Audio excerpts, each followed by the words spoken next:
So several years ago, I did a wedding that included a hand fasting ritual. Has anyone seen a hand fasting ritual? Yeah. Yeah, so hand fasting ritual, so this was done towards the end of the service. And what they did is they kind of joined hands like this, grasping each other's forearms.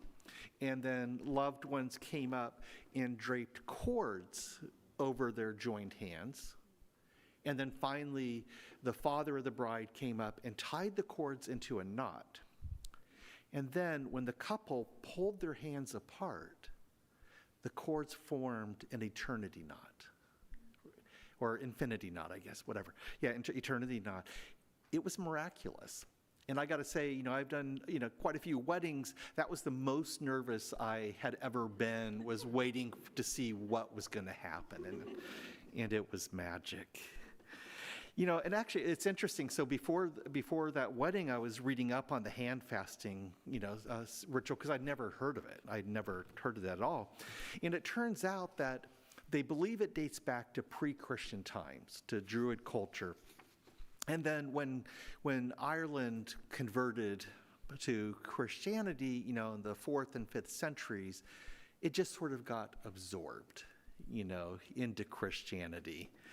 And, that's true of a lot of Celtic spirituality. That pagan, earth-centered Druid culture is still there. It's just been absorbed. And so while a lot of the outer forms are overtly Christian, there's this sort of undercurrent of this indigenous Celtic culture. And it's like the hand fasting ritual, a lot of it is incredibly rich. Now, as you might know, Ireland has a very tumultuous history, with all sorts of oppression and famine and violence all through history. But yet they have this wonderful spiritual tradition that helps people engage with life in a very deep way. And so that's what I want to explore today, sort of in honor of St. Patrick's Day, but actually being a little subversive, because, thinking back to people before St. Patrick. But I think because some of the aspects of Celtic spirituality, while they're indigenous to that culture, they can enrich our own lives. So the first, as we heard from Carl McColman, is to see the world infused with mystery. To see the world infused with mystery. Now, in Christian terms, it's seen as saturated with divine presence, right? Saturated with divine presence. Now, I have several books of Irish prayers and blessings, and they often invoke the presence of God in this way. And here's an example of a prayer that's often recited.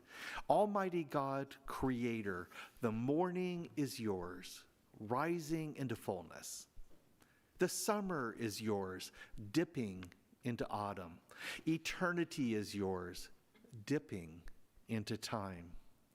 The vibrant grasses, the scent of flowers, the lichen on the rocks, the tang of seaweed, all are yours. Gladly we live in this garden of your creating. And other prayers and blessings talk about the presence of Christ, of Mary, and of the saints. But through it all, we catch a whiff of that kind of ancient pagan and earth-centered tradition. For example, there's this concept of Neart, or Nyart, N-E-A-R-T, Neart. And I read about this in a book by McColman. He says that Neart is the life energy of abundance. He writes, it's the fundamental energy that flows at the heart of all things, an energy that not only keeps things going, but also fills everything with potential and possibility, which is the same idea in that reading I shared at the end of Joys and Sorrows. Time as transfiguration, that potential and possibility. Now, it's funny, McColman also says, another way to think about it is it's like the Force in Star Wars. Except for it has no dark or light. It's just the Force. So it's sort of like, Luke, use the Neart. I don't know. Now, there's also Albert Schweitzer, a 20th century philosopher and humanitarian. He described something similar. He called it the will to live. He said the will to live is present in every living thing. It's all around us and it's within us. You know, when you see grass growing up through the cracks of the sidewalk, when you see a tree growing on the side of a cliff, that's the will to live. It's what gives everything and everyone the desire to thrive. What a way to see the world, right? To recognize the niart, the will to live in everything around us. To take nothing for granted, to know that everything is sacred. Now, I learned about the will to live in my seminary days. I'd read about it. I just picked up a book in the seminary bookstore about Schweitzer. And when I read that, something in my brain clicked. And a couple days later, after I read it, Karen and I were out for a walk, in the park behind her house. And I started looking around me as we were going through some trees.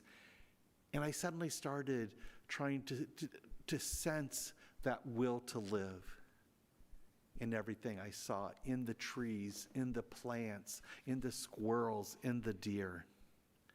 I could see, looking at that we're all family, because we all share that will to live. It was like that the force in the trees and the plants and the animals were calling out to the life force in my own flesh, my own being. Now, don't get me wrong, I've always had a special connection to nature, so I was sort of primed for this. But this felt different. It felt much deeper, and I've got to say, I've never lost that sense of kinship with creation. Even now, when we go out for a walk in the park, I still feel that. And that's the same sense you get in Celtic spirituality. That sense of the sacredness of creation. And we heard that in the poem I read earlier. The poem describes the vibrant grasses, the scent of flowers, the lichen on the rocks, the tang of seaweeds. And then, think about that famous Irish blessing that begins, "May the rose rise to meet you."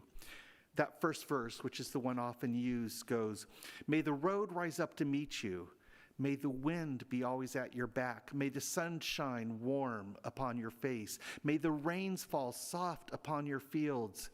And until we meet again, may God hold you in the palm of his hand." Listen to that language. The wind and the sun and the rain. And this blessing, nature is not some backdrop. It's nature bestowing a blessing. It's active. It's alive. Now, John Philip Newell, he's a contemporary Celtic teacher. And actually, a little story about him. So he's a contemporary Celtic teacher, found one of his books in the seminary bookstore, and read that, and he really was developing this idea. And it's interesting, over time, he actually ended up leaving the Christian church because it was too sectarian, and he was really plugging into this Celtic spirituality.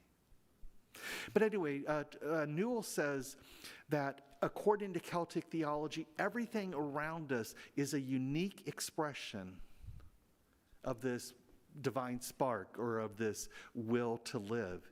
He said that this is actually an ancient teaching. It's not like something he was making up. It's not like some New Age thing. It's very ancient. It's just that we keep forgetting it. And he says that really we just need to help remind each other. We need to help each other develop a fuller awareness that the earth is sacred and that everything that is born is holy. And he says that when we develop that awareness, we will be changed by it. And he says, we'll want to change the way the earth and its life forms are being treated. Now, it's funny, when I first read that sentence, we'll want to change the way the earth and its life forms are being treated, I actually read it in a very dualistic fashion. That you have humans and then you have nature. That is, we humans will want to change how we treat life forms, that is, animals and plants. But that's actually a misreading. When the Celts teach that everything that has been born is holy, that means everything, every one of us. Our task is to open our eyes to the sacredness, the holiness of each and every person. Of each and every person, to see each other through eyes like that. You know, it's like the sign you see in front of many churches, love your neighbor, no exceptions. Celtic prayers and blessings often speak of recognizing the Christ in every person. You know, seeing that divine spark within all of us. And that's one reason why hospitality is such a big deal. Because you're not just serving another person, you're serving the Christ within that person. There's a story about an Irish saint, Saint Bridget. You might have heard of her. And she's very strongly associated with hospitality. Legend says that when she would invite people to her, when people would come into her monastery, when she would invite them in, you know, she always took them in because she saw them as Christ in disguise. And it's also said that when she churned butter, you know, that was part of the monastery's work, when she churned butter, she always churned 13 portions at a time. 12 portions, one for each of Jesus' 12 disciples, the 13th for Jesus, and that 13th portion was always given to guests. Now, I want to point out that St. Bridget, apparently not really a person. It's a Christian, she's a Christian version of actually a Celtic goddess, Bridget. So, you know, there we go again. But the point remains, from ancient times, the Celts recognized that we are called to practice hospitality, to recognize our kinship with others, to recognize that each and every one of us is a sacred being that is possessing inherent worth and dignity, and to act accordingly. To act accordingly. And this is what I love about Celtic spirituality. It teaches us to perceive the world all around us with a sense of wonder. To see the mystery that infuses the world, to see the sacredness of the natural world, to see each other as sacred and holy. What a way to see the world. Now, if you're like me, it's easy to lose that sense of wonder because places become familiar. Even the path behind our woods, the woods become familiar. The people around us become familiar, even our loved ones, right? And sometimes we just don't see. The Celtic teachings invite us to renew that sense of wonder, to see the sacred in everything and everyone, to fall in love with life all over again. Now that's the title of this sermon, In Love with Life. I actually got this the idea from a passage I read in a book about Pope John the 23rd. He was Pope in the 20th century behind Vatican II, really tried to do a reformation, and he was a remarkable individual. Near the end of his life, he closed a speech by saying, "We," as in the Pope, the royal we shall pray for you and your families, and please pray for your Pope. For frankly, let me tell you that I want to live long.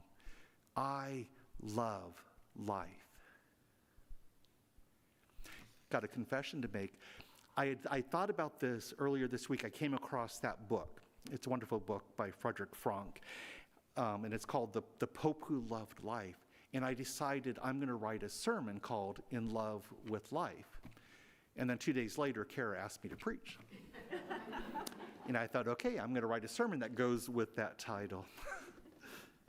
But to be in love with life, what a gift, right? What a gift. May we all be in love with life in spite of all the heartbreak, in spite of all the suffering, in spite of all the sorrow. May we be in love with life, and may we love the hell out of this world. I'd like to actually close with a reading from Brian Doyle, one of my favorite writers, an Irish-American writer. He wrote, "You do your absolute best to find and hone and wield your divine gifts against the dark. You do your best to reach out tenderly to touch and elevate as many people as you can reach. You bring your naked love and defiant courage and salty grace to bear as much as you can, with all the attentiveness and humor you can muster. This life, after all, is a miracle, and we ought to pay fierce attention every moment as much as possible." May it be so. Amen.